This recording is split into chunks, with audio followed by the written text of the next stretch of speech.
Gabriel, estamos, bueno, tú ves en un espacio bien forestal, que todavía se mantiene, mucho vegetal, aquí hay mucha historia, muchos olores, mucha historia de olores, mucha historia de fraternidad, confraternidad, de combate también.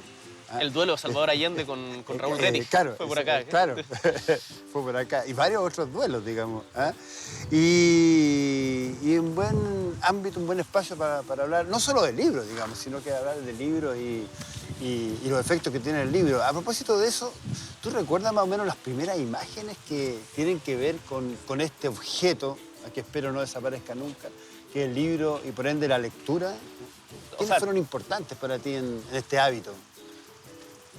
Antes que el libro, yo creo que viene el relato oral, el cuento. Y yo me acuerdo que mi nono, mi abuelo, que es el papá de mi papá, que era viejo, él nació en 1908, pero me marcó mucho.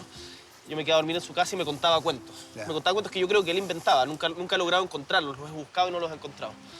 Y ahí empieza mi relación con en el fondo con la imaginería, que después uno lo encuentra en los libros, pero al principio cuando no sabía leer, a los 4 años, no sé, tengo esa imagen de mi nono contándome cuentos.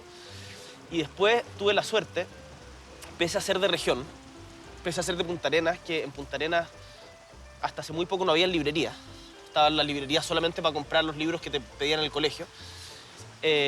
Mi padre me incentivó la lectura desde muy chico.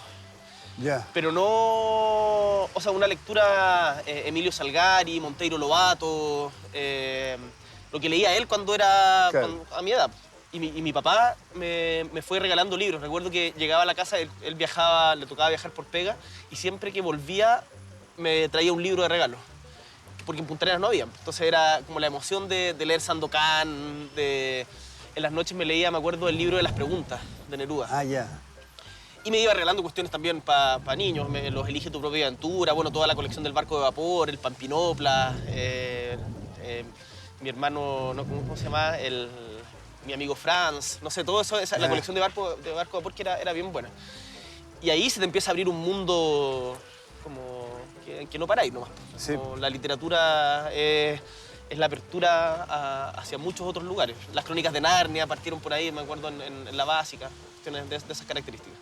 O sea que interesante, en el fondo la lectura llegó por vía oral, tu abuelo, digamos, que en el fondo es el discurso, ¿no? Es el discurso político que después de alguna manera se conecta con eso y lo vamos a ver más adelante. O sea, para mí la literatura tiene una gracia que en el fondo uno piensa con palabras y el poder acceder a más palabras a partir de la literatura oral o de la literatura escrita te da una amplitud, te amplía la cabeza, te amplía el pensamiento. Entonces yo me considero un afortunado de que me hayan inculcado el hábito de la lectura desde chico, porque eso, o sea, mi mundo es más grande, digamos.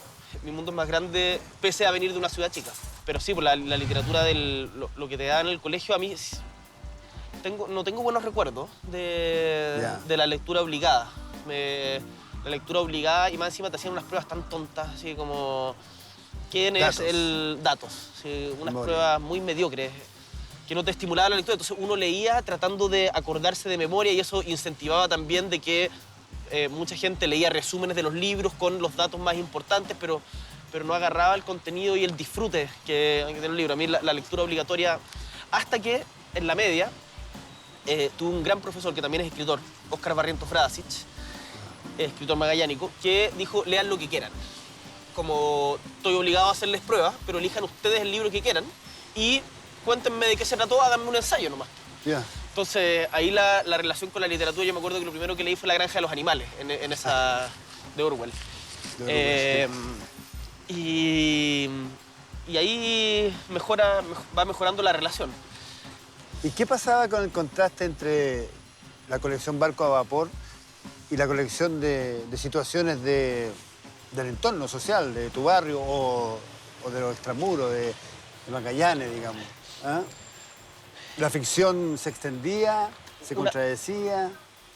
Una de las suertes de vivir en región y en una ciudad chica como Punta Arenas es que había mucha vida de barrio. Entonces, no sé, pues cuando uno leía, yo algo leí de Papelucho, nunca me gustó, pero no sé, Perico trepa por Chile, Ya. o esos clásicos, o cuentos con sabor a mermelada. Todos esos eran como de niños traviesos, digamos. Eh, los penecas también está.